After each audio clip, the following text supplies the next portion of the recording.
Thanks for joining us this week on Email Geeks at Home Drinking Coffee. Join your hosts Chris Marriott and Paul Schreiner each week as they talk email marketing, life, purpose, faith, but mainly email marketing. If you're looking for some normalcy in these crazy times, you've come to the right place.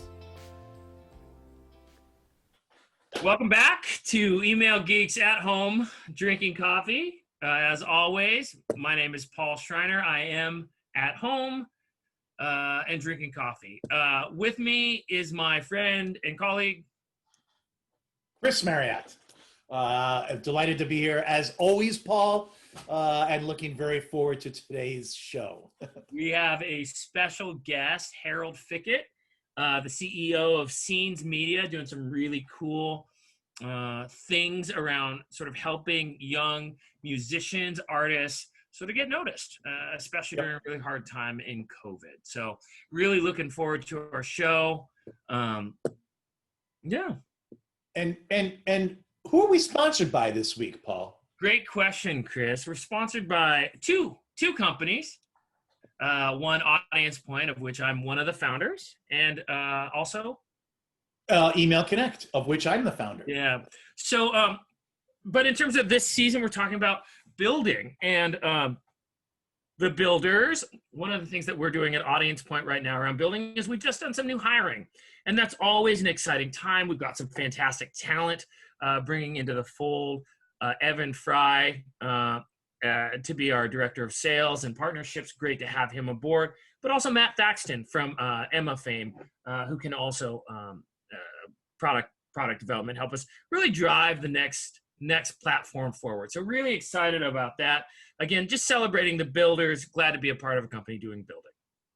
And Email Connect, if you're building a better and better email program, and that means you need to take a look around at your ESP or other MarTech options, start with us. It won't cost you a penny, and we'll help you in that selection process. Well, that will cost you a penny. Talking to us won't cost you a penny to find out if we can help. And if we can help, we'll help you select the right partner. And given our knowledge of the market pricing for these things, we'll save you a bundle of money on a new contract. There you go. Well, thanks, Chris. And without further ado, let's go to the show. Let's go to the show. Okay. Welcome back to Email Geeks at Home Drinking Coffee. Today we have with us, as always, I think a spectacular guest, Harold Fickett. Harold is the CEO, I think that's the correct title, of Scenes Media. Scenes is a organization, a business that helps up-and-coming songwriters, musicians, comedians, entertainers by giving them a platform. They have a very strong social presence and email presence, helping those individuals and groups get their message out. And it's pretty cool what they're doing. They've, I think, really found some interesting traction and success. And we want to kind of showcase that a little bit today, as well as learn a little bit more about Scenes Media.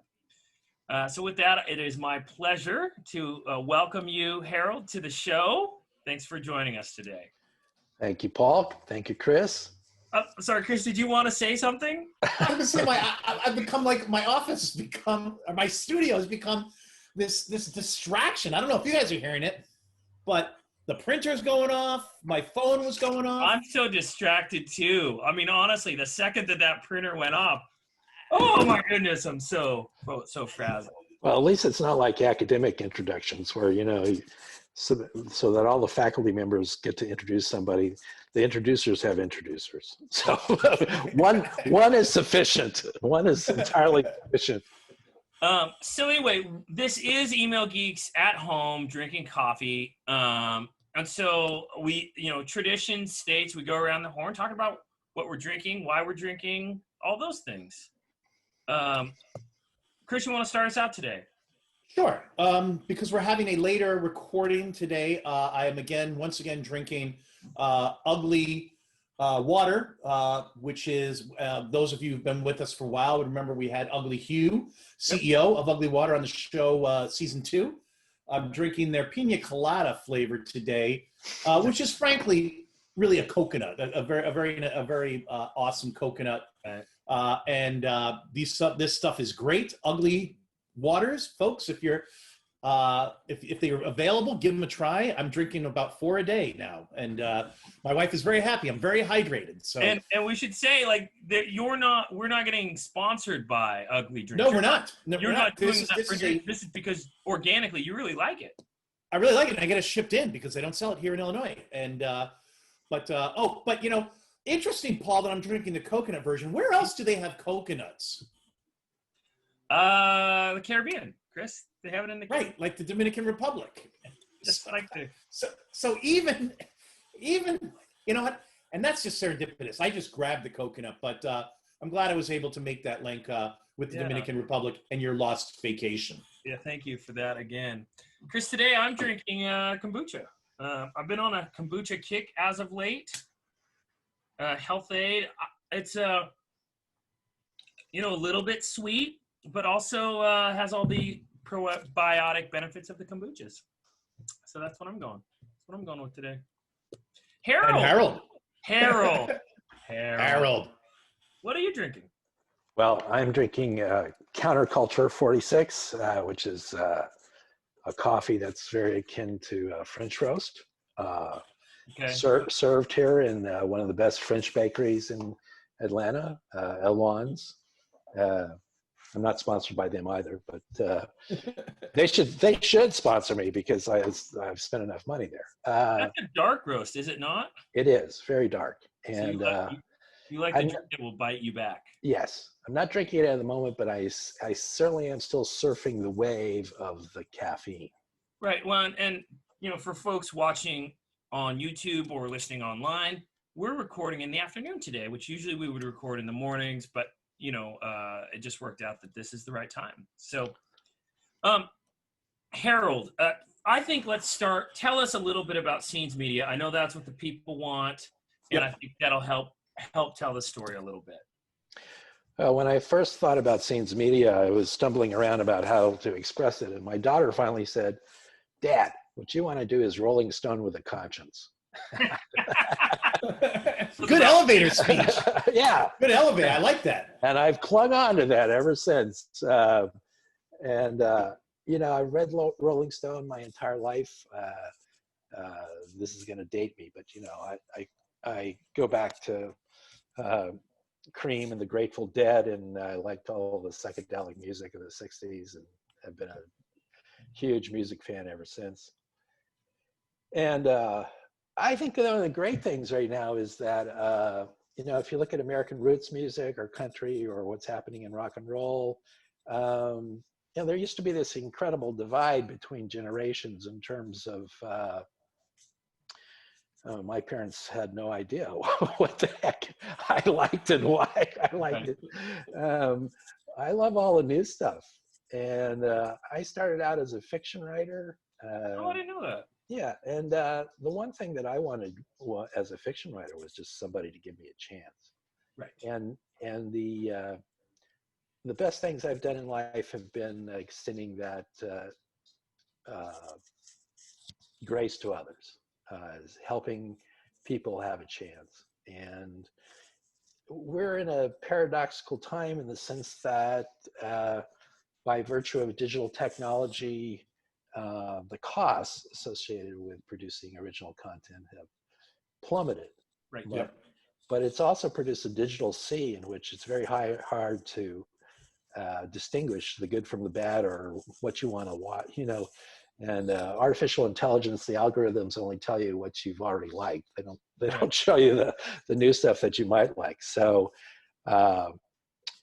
Scenes Media is there to give emerging artists through trusted curation, a gigantic audience that we feel will love them. Well, and you've, I would say when we first met, I think the thing that was most interesting to me was exactly that, right? Like we met right after COVID hit, right? All of a sudden, you're scrambling. You're trying to figure out, you are, Scenes Media is an organization really centered around live music, right? And so now there's this dichotomy where people can't go to a show, Right. right? And that's not just happening for your musicians, that's happening sort of worldwide. And so, you know, when we first met, it was like a what's next. But what really piqued my attention was, I actually think when people can't go to shows, that's when it becomes more important that there's a digital platform. Yes. And the stuff that you're doing with, again, and I think about these, you know, musicians and songwriters, I think about people I've known who've been trying to break into the business, and all they need is that shot, right? Right. And when venues have closed down because no one's going, well, what's left? Man, this digital venue is pretty special and pretty unique. Tell me a little bit about that. Well, you know, we started live streaming what we call Scenes Live Sessions, which is a short set by musicians or bands 2 years before COVID hit. So we were live streaming for a long time. And to date, we've featured over 900 acts, creating about 120 million video views. So, and that's really been the most gratifying thing I think I've ever done, because, you know, when you discover someone that just has a voice a signature voice you've never heard before, or is fantastic on the guitar, or, you know, is a poet in terms of their lyrics and songwriting, and just, you know, of course it's their talent, it's not mine, but I get the biggest kick out of having given them a hand, because they deserve it. Absolutely. And you know, where do these live streams happen? Where do I go as somebody who wants to watch and listen to some of these bands? You know, how do I find these live streams? Well, mainly on Facebook, and our owned and operated site, scenesmedia.com. But if you go to facebook.com/scenesmedia, you will find all the videos that we've done over the last 3 years. And it's everything from country to American roots music to rap to contemporary gospel to a little bit of jazz and a lot of pop. Yeah. The kids do love the pop. I like it too. You know, I was in the car yesterday with my daughter, and there's this group I really love called Sister Sparrow, and they, if you don't know them, tune up Spotify immediately and listen to their album called Gold.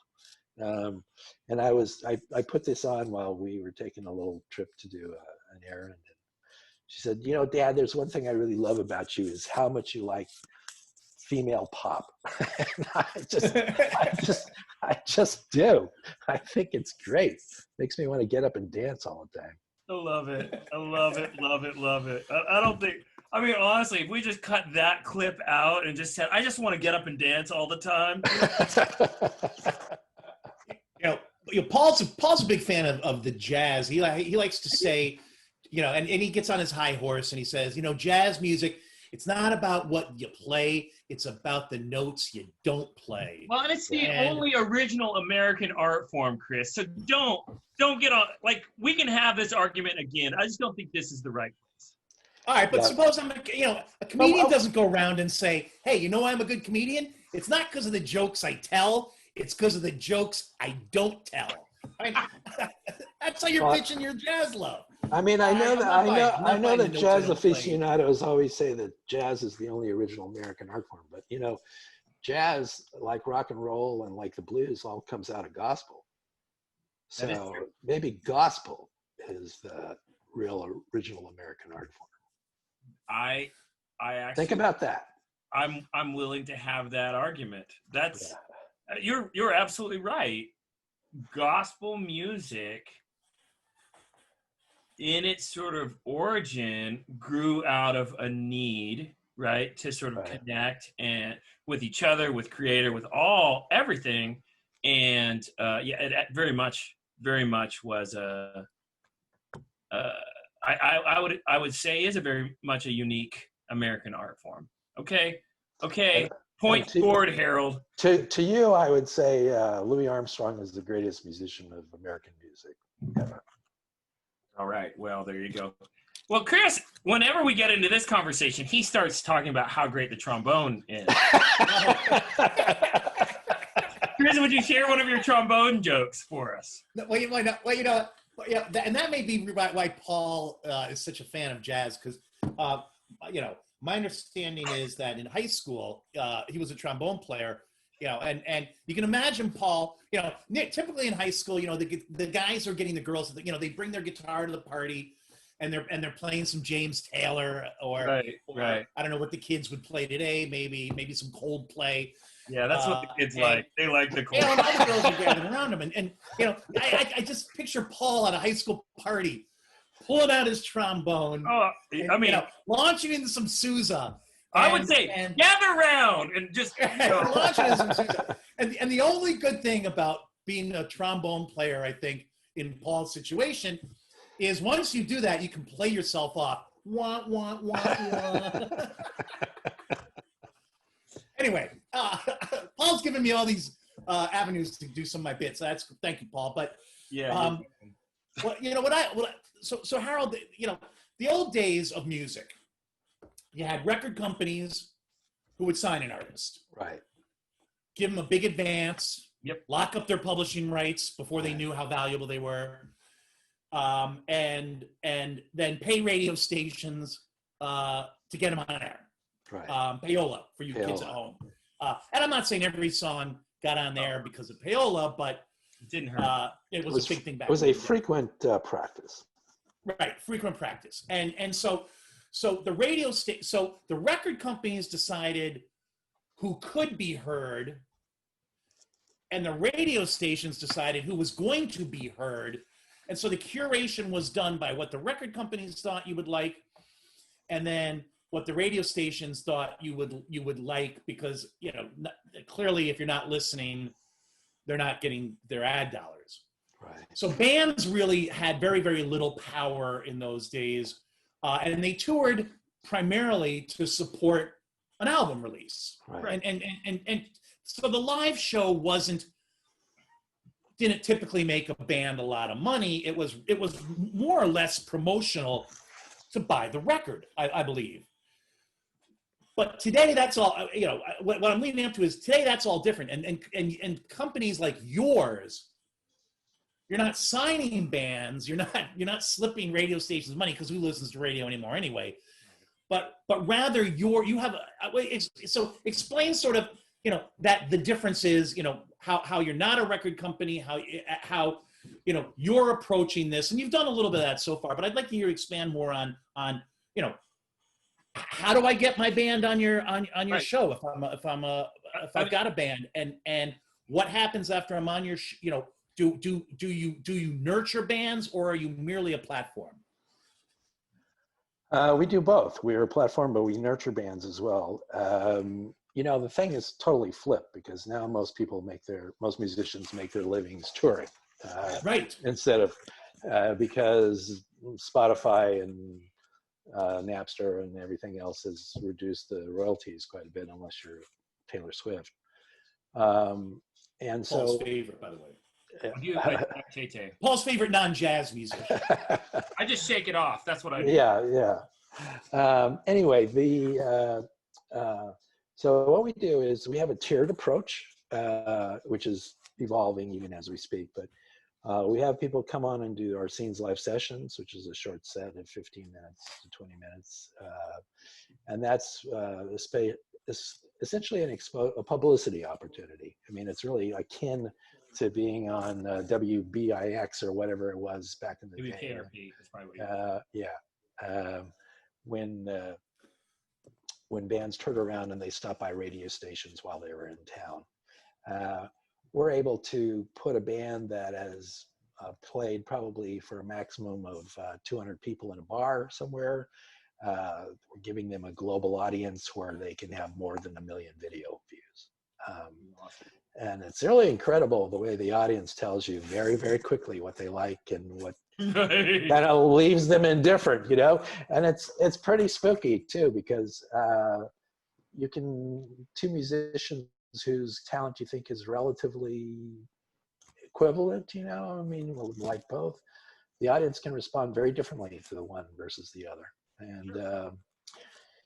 And so then we go from there to what we're calling the green room, and that's an interview show where a YouTube show where bands can come on and introduce their new videos or their new songs and talk with two fantastic young people, Teddy Cole and Christy Page, who are themselves musicians. So it's an interview program like this, but also with music. Probably just like this, I guess. Yeah. Just Well, like. I'm not sure. Yeah, it's fun. Maybe not as much fun as this, but and then we're doing ticketed online concerts. We've just started that. So you know, there's got to be a way for musicians to keep nurturing their careers. And Right. we're trying to fill the gap there by having a venue that's a virtual venue. Now, some people would say, "Oh, you know, there's nothing like being in a club with the energy and all that." No, there's not. But But there's a different kind of experience that can be had, and you can make it intimate through chat and interaction with the band, and you can create a different kind of buzz that's pretty cool too. right. Well, it's you know, you don't have someone in the back row yelling "Freebird." But there is this content stream where, you know, where people can comment and like, and be like, oh, hey, I see JoJo 34 just, Right. you know, like that's a different kind of interaction. And I think, you know, I think that and I'll go in a weird direction here for a sec, but I think it'll probably fit. I feel like the worldwide church, but the American church is facing some of this as well, right? Where, like, we have a venue. We go on Sunday mornings and Right. we sit, and then, you know, here's the message, here's the music, and then we go home, but that's how we do it. Well, guess what? We have this weird pandemic thing going on where and so churches have had to, you know, sort of fast track and learn what is the new normal look like, at least in the near term. Well, that's true. I've been going to virtual mass every week because I'm trying to social distance, and I would like to be there in person. But I will say, I go to church in Boston because there's a priest there named Father Peter Grover, who's actually the best homilist in the world at a church called St. Clement's Eucharistic Shrine. So that's also one of the things that digital does is it allows much more choice and the exposure to, I mean, think this is true of education too. Yeah, absolutely. Everybody gets to go to Stanford these days. Right. If you want to, Right. you know, you just dial it up. So obviously, and again, I think that the platform that you've been building for the, you know, years you've been doing it has sort of afforded you the opportunity to, in a weird time, really feature artists that need those kinds of opportunities. And I think that's fantastic. Can you talk a little bit about sort of successes you have seen over the years with artists you've worked with?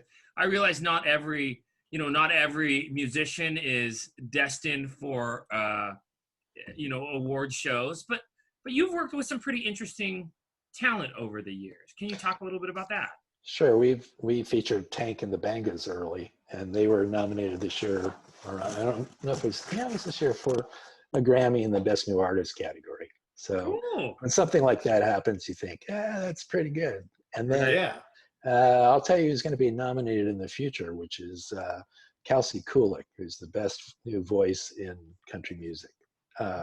She just married a fine young guy named Eric Etheridge, who has actually a bigger following than she does. But I'm looking for Kelsey to do great things. Okay. Yeah. And there's a young woman named Rosie. See, I do like the female pop stuff. Who was discovered by Maroon 5. She used to open for Maroon 5, and she's She's fantastic. Ashley Heath is like the best new blues voice out there that I can think of. And those are just some highlights. And then like, you know, we've had David Cook, who won American Idol, and we had Jake Hoot, who won The Voice. I hope I'm not crossing up those programs. David, who won The Voice? David who? Jake Hoot. Jake Hoot. And so one of the things that happens too is you find out really how tough the music business is, because even these people who are on shows, Adam Wakefield's one of our favorites too, and he was runner-up on The Voice. Even these people, you know, they're on shows, they're celebrities for 12 weeks, and then they get the typical completely exploitative contract that music companies generally give musicians. And no promotion, and a year or two later they're wondering what they're going to do. Right. It's a tough business. I will also say it's such a tough business that musicians are by and large generally the most wary population I've ever met. I mean, they're you know, it's like, what is your angle? Where are you coming from? So Right. one of the things that we try to do, which relates to our ethics and our stance, is we try to treat people well. Right. That's not the common occurrence in music. Right. Mhm. Well, I mean, even looking at sort of how, you know, with digital rights management and where, you know, streaming services sort of were forced, right? Because MP3s were so prominent everywhere, right?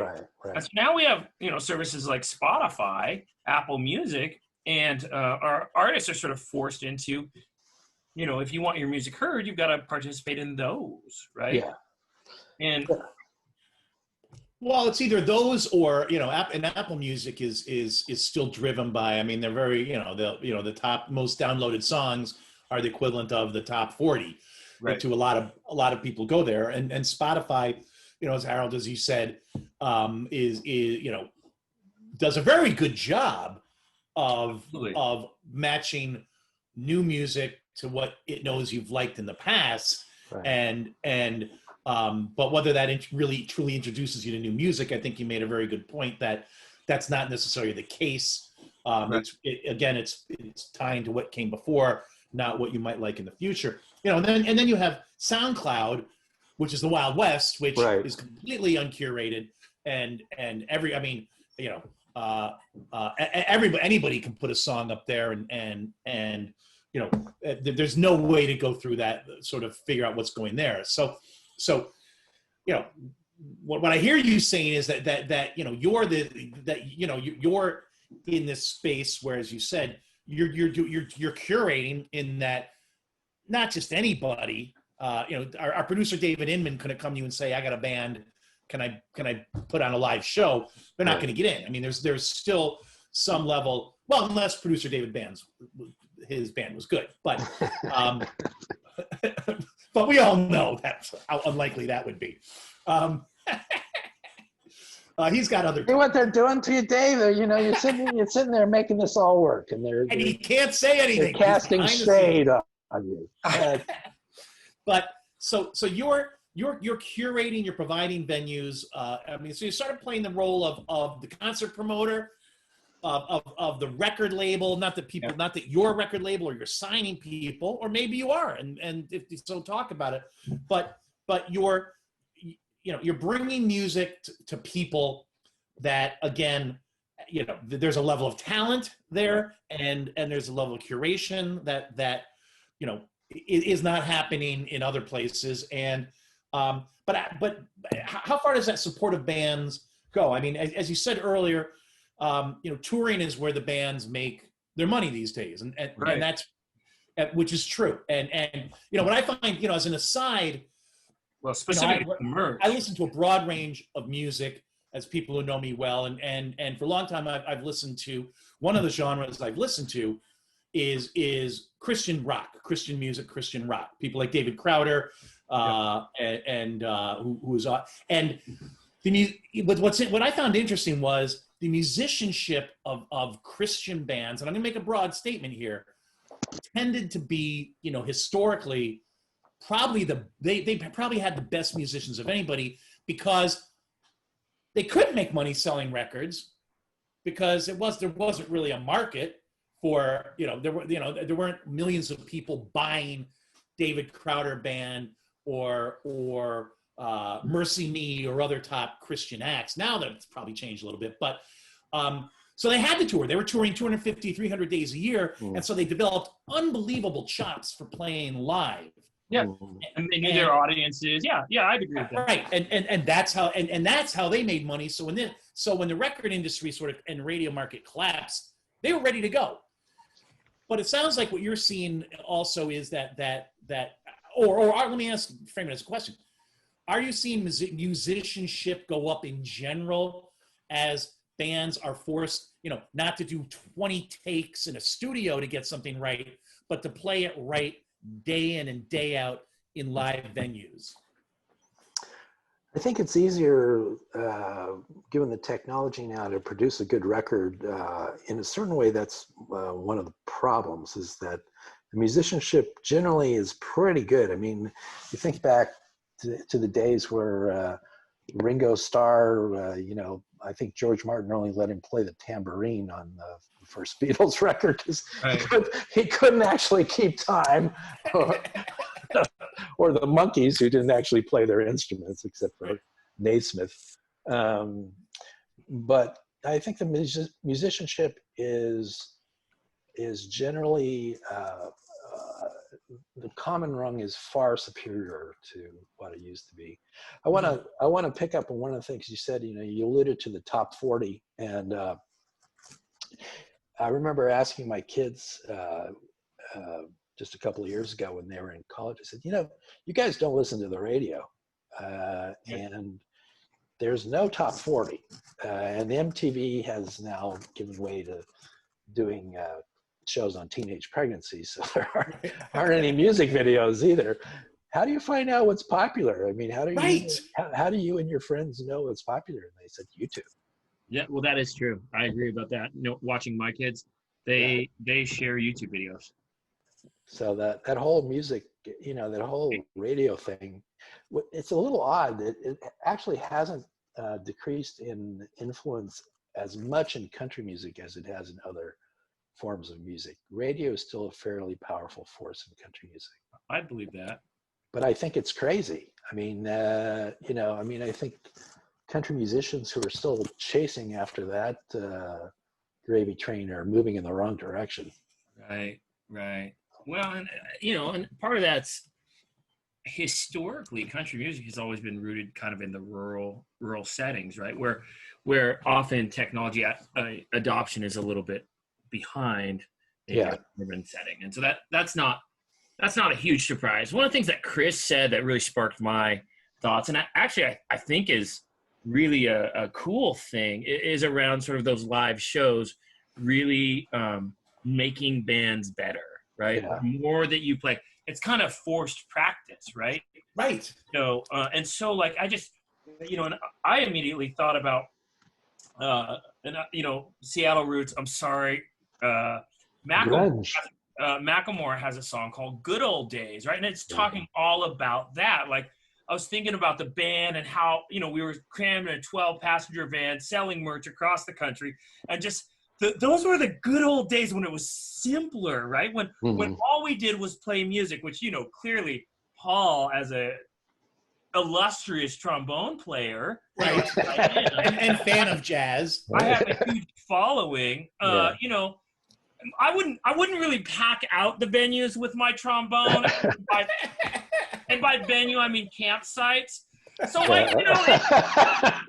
oh man, there's a marching band. There were a lot of people marching behind you. Hey, but again, it's that when you're doing it 300 nights, and again, I'm thinking about like musicians and how things have changed. Like, because even when they go to the venues, they're not making money from those venues either, right? They get $100, a couple $100, whatever. It's all about them now selling their merch, selling their CDs, selling their. I guess they don't do CDs anymore. What's a CD? I don't even know what you're talking about. I mean LPs. That's what I meant to say.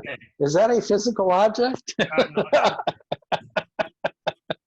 you know, it's as a musician, it's got to be hard to pull this off. Yeah. Here's my daughter. Hey, hi, sweetheart. Oh, not right now. She's adorable, isn't she? She heard the word merch and she came You in. did hear the word merch. Folks, we'll be going back to that later. Well, touring, Chris is right. Touring's very important in terms of improving. I mean, I remember reading one thing about the Beatles in Hamburg, and that's they, you know, when they first started in those cellars in Germany, they played like 5 and 6 hours a night Oh my God. Right. in a row. I mean, you know, I guess they had some breaks, but it was this one article I was reading argued that one of the reasons they became great was that by virtue of what their contracts stipulated about how much they played hundreds and hundreds of hours together before they started to record. And one thing I notice among young musicians is the young musicians who are really willing to go out on the road and do that thing, however, you know, much it's on a shoelace, they learn, they get better as musicians, and they get a lot better as performers. The ability to move a crowd and really to be emotionally invested in the music is not something that comes along immediately to even people who are extraordinarily talented. They tend to learn that through performance. So it's, you know, it's the showmanship on top of the musicianship. Right. Yeah. Yeah. So it's selling the speaking of- song, not just singing the song. Right. And you know, we have a lot of newbie musicians come on, and you know, they're kind of timid, and you know, they're, good evening, I'm going to play a few songs for you. Right. You know, Well, but the more experienced people come on, and bam, it's a show. They're with it right from the We saw beginning. that here. Right. So let me ask you a logistics question now. When somebody's when you're broadcasting a concert, is that is it your production team, your production facility, or are you just the channel and they're required to set up the feed and set up the sound system and do all that on their own? Well, they do it on their own, although we give them advice about how to do it. Okay. And very occasionally they follow that advice. Musicians are like not good at following advice, but with the ticketed concerts, we provide the production to go along with the musicians, because Now, that makes sense. as we're trying to give a compelling experience to make sure the Well, exactly. compelling. That consistency, the expectation that the sound quality is going to be there. If you're going to pay for it, it better be darn good. Exactly. That's what I want to know. Okay, Yeah. good. I'm glad we checked that box. So I know there's people that have listened this far so that they can become the next Tank and the Bangos, right? Yeah. Because they're like, well, right. So if I'm a musician and I'm like, yeah, I've been practicing, I've been going, I've been doing the shows, I just need to get my message. I need to get people listening. I need to get it out there. How does that person connect with you? How do they connect with Scenes Media? How do they get the live session? Well, there's information both on Facebook and also on our Scenes Media website about how to connect with us. And a lot of people also just connect with us through Facebook Messenger. Okay. Generally what happens is they say, hi, you know, my name's Michelle Bree and I do this, and Is then that a real person, by the way, Michelle Bree? no. Like, And they'll Michelle Bree's like, I don't know how he knows me. the best thing they can do, of course, is provide a link on SoundCloud or wherever they've got a link, and we can take a listen. And that's part of the way we do the curation. It's like, yeah, there's something there, or no, you know, Keep practicing. keep practice. Yeah, come back later. Yeah. Well, that's got to be hard too, because musicians are artists, right? And when you say keep practicing, man, that cuts deep, right? Yeah, and but you know, Love is as strong as death and crueler than the grave, as the scriptures say. And part of love is telling people the truth, even when it's difficult. And I agree with you about that. I mean, it's hard to disagree with scripture, on that one. Yeah, I pulled out the big gun there. Right. So is there in your future, when the world returns back to its axis, do you see scenes media tours in the future where because I'm guessing as bands go from the Paul was describing earlier and correctly as someone who was one of those bands at one time, played in one of those bands, beer money at a bar, and if you had merch, you sold it, but you weren't making a lot of money. But as you move into bigger venues, now you're starting to make the venues. You're making money from the venue and the tickets, and the bigger venues, bigger money. And so, is there a but for bands getting that next venue, I imagine is in the old days a record company would handle that and would work with the promoters, get them into the bigger mid-sized venues. I'm not even talking about stadiums. I'm just about mid-sized venues. Is that something you see in your future for your top artists? That or maybe you've already done it. But where there would be actual live events that people could come to and not just view on their computer. Well, I think someday we would like to do a kind of South by Southwest of the people that have been associated with us. That sounds fun. Yeah, that sounds great. But the bigger vision would be to. Can I copyright this? I'm about to. Yeah, right now. I'm about to give away the score. This is the scoop. We've got it. Go. I want to have an app that is the Spotify of live and recorded music shows, because I think in a global world, the opportunity to have a global audience, it's great to have 20,000 people in an arena. Probably better to have 200,000 around the world. Right. Mm-hmm. Right. And the thing is too is, I mean, this is just a small thing, but I get a kick out of it, and the musicians get a kick out of it in particular. When you come on and you see that, okay, there's this guy in Wisconsin, and there's this guy in, Lyon, France, and there's this guy in Guam. That's fun. I mean, that is really fun to see that you can reach these people without the geographical barriers. Sure. Is that what drives you? I think the love of beauty drives me. Mm-hmm. Okay. The best definition of beauty that I've ever run into is by a theologian, von Balthasar, which is it's the being of God shining in creation. And I think when we hear beauty or see it, we touch the divine. I've always thought that,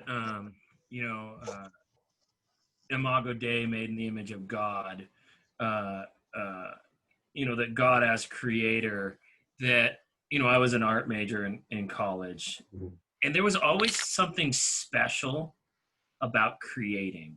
Yeah. And it sort of reflected the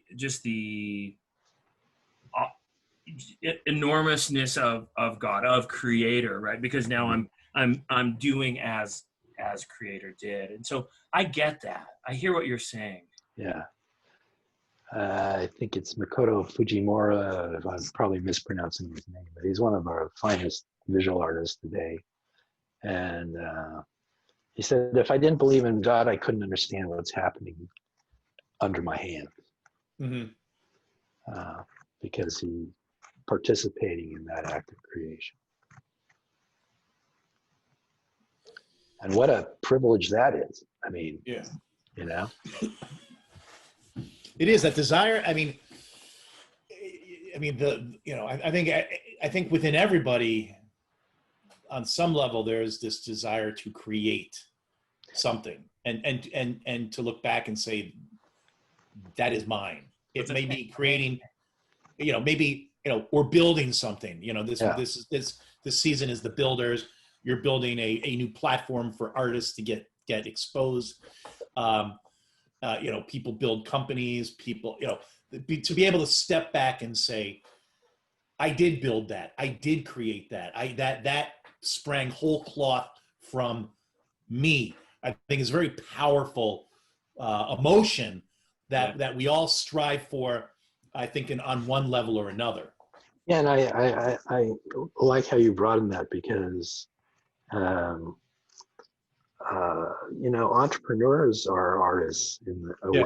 Well, or just to say, they and scientists. Science is supposed to be this step-by-step procedure, but if you really study the history of science, you understand that, there are these incredible leaps people make that they don't know how they made, and not on the basis of, on the basis of inspiration, on the basis of observation and inspiration. So that, image of God within us, the creative aspect of that is central to who we are as human beings. Mm-hmm. Yep.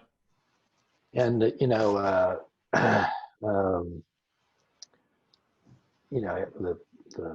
famous quote from Eric Liddell in Chariots of Fire: "When I run, I feel God's pleasure." And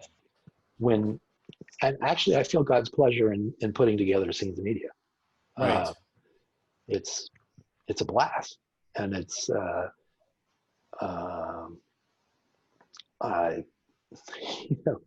there's inevitable decay in the world and things fall apart, etc.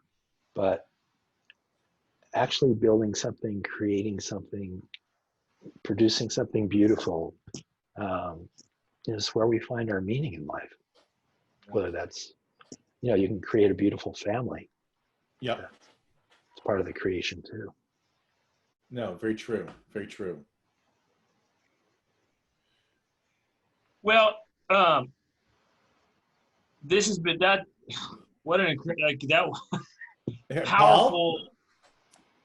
I'm left without words, right? I mean, this is the heart of why we do this show, Chris. I mean, when we first started talking, it was like, we want to get into the real meaning of life, and not necessarily like, I know not everyone listening is a big, rah God person. That's okay. That's not what this is about. But this is about entering into the realness of life and being present. And I think that's the power of music. That's the power of art. That's the power of, who we are as humans connecting. I think that's one of the challenges with this COVID stuff is there's a lot of lonely people right now. And bringing in the ability for that virtual connection, I think is critical. I think, we look at Paul, we've got Harold who's bringing music to people who can't get out. Earlier this season, we had Courtney Hazlett who created Restaurants on the Edge, who's bringing content to people, again, taking them out of themselves. And her, delight in that creation and seeing that end product and knowing that was touching people. I think, it's very, very powerful. And, and Harold, we thank you for what you're doing for musicians. I wish there'd been a guy like you around 30 years ago, because I'm sure you would have put my band on, probably headlined us. We would have been proud to do so. Okay, I love that. Paul, what else you got? Well, it was on my notes from the very beginning, and I didn't want to bring this in, but since the first time I met you, Harold, I had this question for you, and in a box of crayons, do you have a favorite color crayon in that box, Harold? Green. No, it's green, not purple though. No. Harold in the No, purple. Harold, no. No. Okay. Although I've had many people who say, I know a Harold. It's Harold in the purple crayon. And it's like, oh, thank you so much. I love that. Please make that analogy all the time. So, folks can connect with you on Facebook. Yeah. I know that, we've worked together a little bit on email newsletters, so they can stay connected that way too. Right. And they can subscribe to that newsletter by coming to your website, which is scenesmedia.com. scenesmedia.com. I'll have a place to sign up there. And all of the historic music that folks have played in your Scenes Live sessions, that's all available on Facebook. Yeah. They can come on, they can listen, like, comment, subscribe, share acts they like. Because again, when we're helping artists out, this is positive, right? Like it's spreading goodness. And so when you do find a musician that you like, the Kelsey Kulig, the Rozig, the Rozzy, the Ashley, I took notes. You know what I mean? Like that's expands the circle. And yes, tell people about what you hear and what you like. That's good stuff. Yeah, absolutely. Because it is Paul is it's a community in Facebook. It's not just you're not in an echo chamber listening to music. As Paul said, I mean you can share and like and interact with other people who are fanboys of the bands and the artists. So it's a broader experience than just a passive sit back and listening. And that's what music is about. Whether you're in a venue and the people in front of you won't sit down, so you got to stand the entire show, which I don't like. I want them to sit down. And I want them to get off my lawn. I want them to get off my lawn. I want them to sit down. Well, turn that music down when you're driving. My trick is to get in the first balcony front row. Then everybody can stand all they want because nobody's in front of me. That's funny. Well, the thing is, it's one thing to think about is you would be surprised how much it means to the musicians for people to comment. I bet. And I mean, it's particularly in this time with COVID, it's an enormous encouragement to them because to realize that people really are out there and they care. I would just have one caveat, and that is don't propose. Limit the marriage proposals because a lot of times when we have really good-looking young women, there's a lot of proposing. So right. Well, I would imagine that probably within that, positive comments are probably more appreciated. Yeah. People are putting themselves out there. And everyone's a critic. Everyone's got their opinion. I think it's too tinny, right? Or pitchy. It's too big. Like it's too pitchy. Too pitchy. You were too pitchy. Yeah. So, but again, when you're putting yourself out there in this world where you don't know who's listening on the other side, find the positive, share the positive because it helps. Again, let's be about positive. Let's make everything a little bit better. That's what let's make the world a better place. And with that, one way we make the world a better place, Harold, is our lightning round. It's our lightning round. And Harold, at the end of every show, we do our proprietary lightning round. Right. TM, copyright, something. Exactly.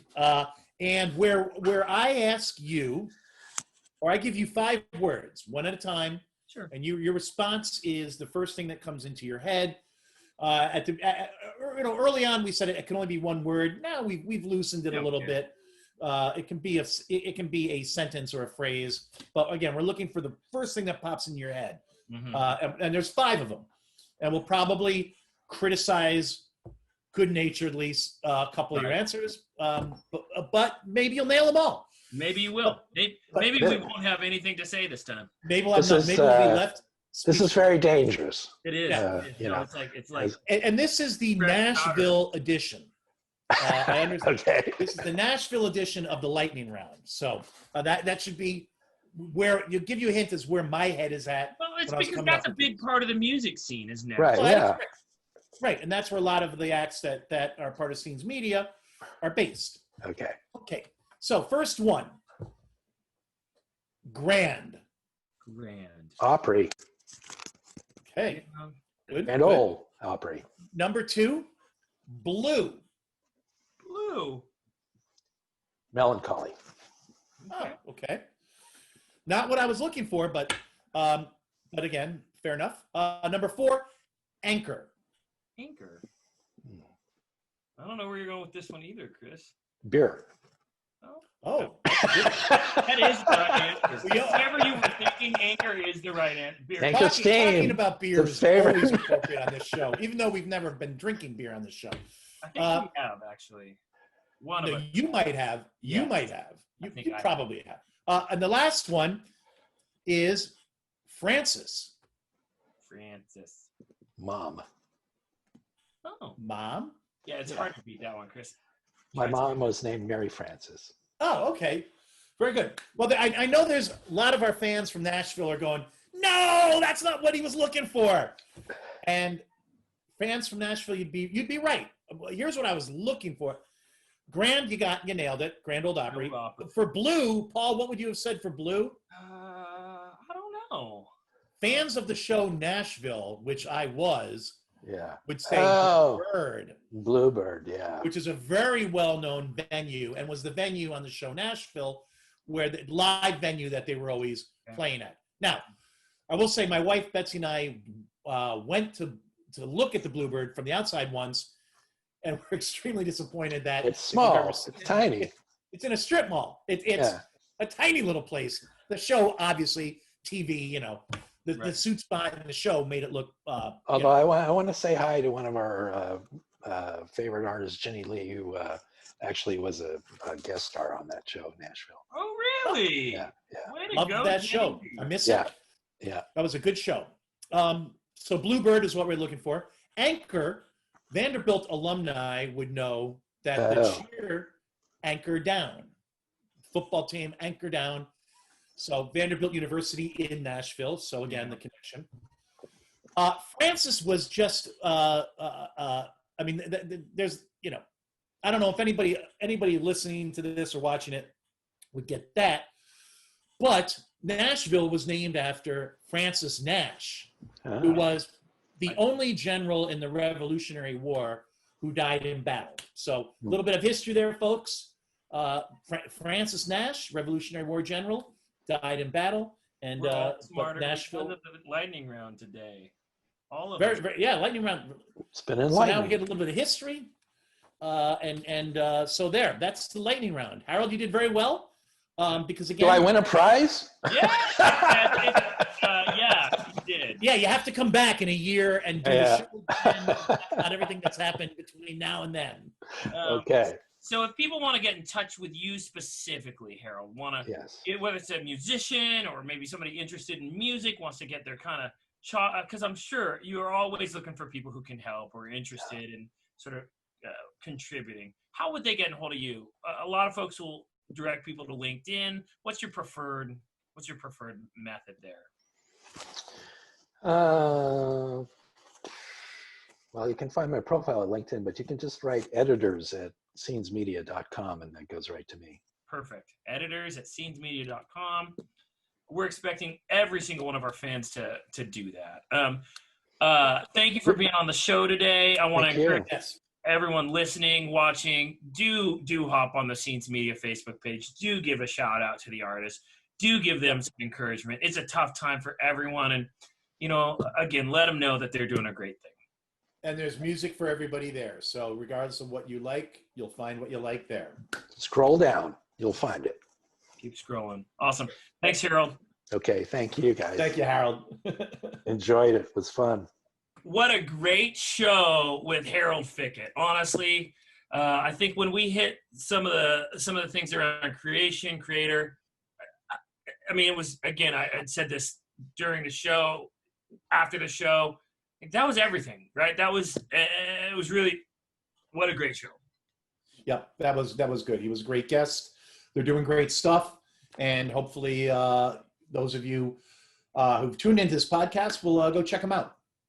Well, Chris, I have, as you know, one of the things we're venturing into a little bit is on the merch front. Merch, yes, which we talked about during the show. Right. I have two up-and-coming designers who are building merch out for Email Geeks at Home Drinking Coffee. Girls, you want to tell us who you are? Yes, I am Rafi. I came up with some of the designs, and this is Betty, my design partner, and we have designs to show you. Okay, so what do you got? We have everything from. We Here, don't have everything. I'll hold it we up. have coasters. It's a coaster that you can put your coffee cup on there. It's a little coffee cup with steam coming out of it. Smoke. Love it. Yeah, smoke coming out of it. My apologies. What else? We have the email. It says Email Geeks on it. This is all for sale. Oh, What else we got, girls?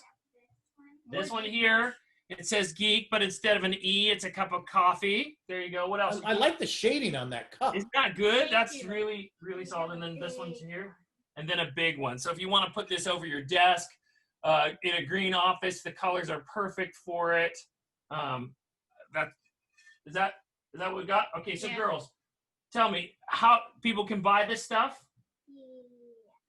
you can buy it once it's fully finished. So somebody comes on the show. Like, what if Chris and David wanted to buy it today? Could they purchase it from you?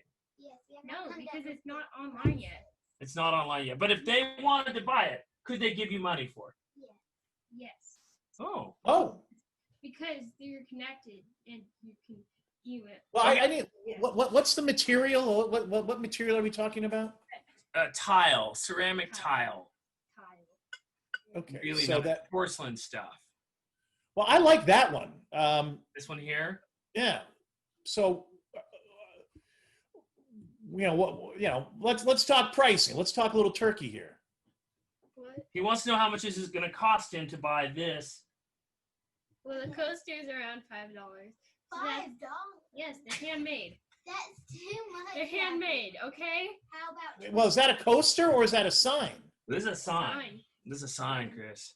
Well, okay, so coasters are $5, and yeah, that kind of made my, but again, I Supporting respect. artists, Chris. It's I respect people who stand by their work. So what about the signs? What would that go for? Well, how much? For that big. Ravi's saying $7. that's a lot. The big $7? Yeah.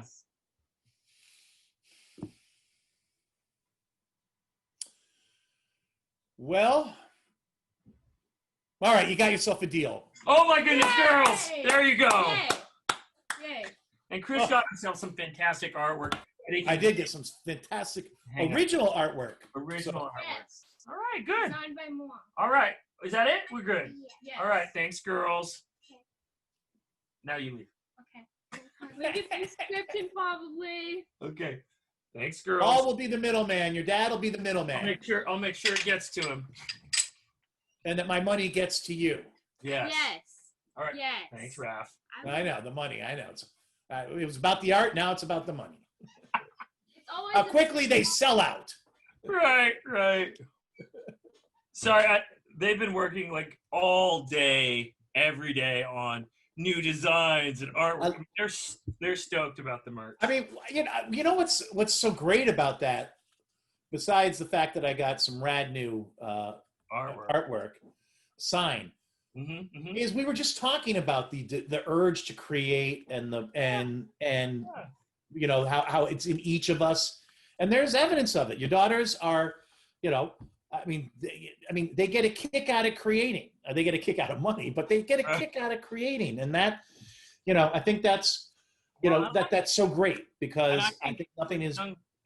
With young ladies, encouraging the entrepreneurial spirit, really propping them up. I mean, as a father, I really take that responsibility personally. Like, give them as many opportunities to really lead and become the people they should. When we start talking parenting, I mean, I know you know that, Chris. Yeah, I know that. But what about producer David? What does producer David know about? Well, like I always say, this show is really about two things, and that's family and money. That's how I describe it too. When people are like, "Tell me about the show," I'm like, "Well, it's about family and money. That's it." I want to, but while we have producer David on, Yeah. I want to, you offhandedly in a comment to me this week on Slack, mentioned that your brother, and you think I kind of didn't even, kind of just brush it off, but you said your brother was in a band with who? Who did you tell me your brother was in a band with?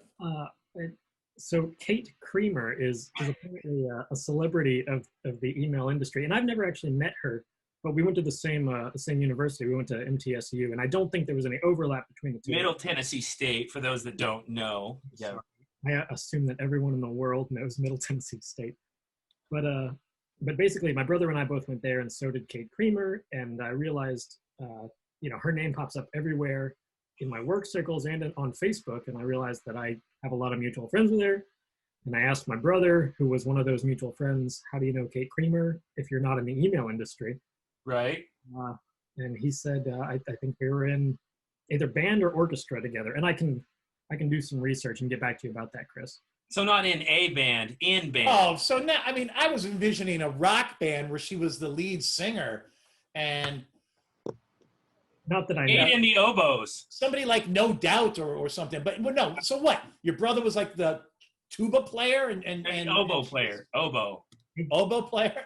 Well, so I'm the oboe player, and then Gordon, my brother, is a clarinetist. And then I'm pretty sure he said that Kate Creamer was a tuba player. What? We need to get to the bottom of this. I think we do need to get to the bottom of this. This is Kate Creamer plays the tuba. And so he says this was hold on, let me search my text real quick, and I'll confirm. This was back in the beginning of June. I asked him about this. This would be a very startling development. I know. She's never mentioned it on any of her podcast appearances. Scoop for email geeks at home drinking coffee. Exactly. So, David, you better be right. Let's make sure you double and triple check your sources. I don't think I am. This is from whatever the opposite of the horse's mouth is. Right. I don't think I'm right. That's what you led with. Okay, continue. I don't think I'm right, but according to my brother, back in the beginning of June, he said, I think she plays tuba. So, okay. That to me sounds pretty definitive. Why? Right. Why would he make the tuba up? Right. And the think part, I'm assuming that was in quotes. It's hard to do that in text messages.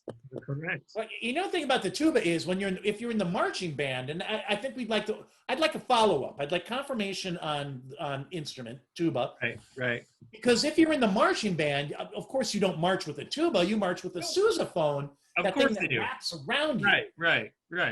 And which always looks like a lot of fun, having this thing wrapped around you that you walk around with, rather than some light, easy to carry, clarinet. Who want to be wrapped in brass? Yeah. Oboe. So did you play the oboe? Is that what Paul's getting at? I did play the oboe, and I no longer do. I like to think of myself as a recovering oboist. And I still have the thing, so maybe one day I'll dust it off for a special bonus episode. We would love that. Personally, I played the French horn. Paul, we know, played the trombone. I played the French horn, and it's true. I did play the French horn. It's like a regular horn. Chicks dug it. Back then. Back then, you said you're a French horn player, man. That was hot. Right. Though I did not bring it to high school parties, unlike Paul and his trombone. No. What I remember about the oboe guys is they always took that tiny thin reed and sucked on it for quite a bit of time. They couldn't longer than necessary. Right. They couldn't get their instrument going. You didn't need to suck on it that long. No, yeah. What's up with that? Why? No one else had to suck on their reed. Why do oboe players have to suck on their reed? Well, nowadays, what we do is we just soak it. And so I've got a little, I don't know if you guys remember film canisters. Yeah. Canister in my oboe case. And I fill that with warm water before I play, and I dip the reed in there for a few minutes. And it's not super gross. and I don't embarrass myself. I just take it out and I'm ready to go. Yeah. I'm guessing back in the day, though, there wasn't a lot of sharing of oboes after some guy or gal put that reed in their mouth. I mean, it wasn't like then you'd hand it to, the guy in the chair number 2 oboe and say, why don't you give it a walk around the block? He'd be like, he'd be like, ugh, ugh. That's a great point. And I can't really speak, in a post-COVID world, I don't know what the oboists are going to have to do. I'm just most concerned that the oboe is just going to disappear and no one will ever play it again. Well, you know what? The oboe is not the most obscure instrument, I think, in the band. I think before the oboe goes, I think the instrument that really we all should be concerned about is the bassoon. Yeah, there are a lot of bassoonists that are. Kids out. Hey, kids, if you're watching at home or listening at home, and you want to get into your college of your choice, Great way to get a college scholarship. play the bassoon, because bassoon. nobody plays the bassoon, Right. and Honestly. I promise you, every single college band in this country Needs a is bassoon. looking for that bassoon Yeah, player. no, it's true. Chris, you are telling the truth here. You want to go to college? Play the bassoon. Play the bassoon. Oboe wouldn't be bad, but play the bassoon.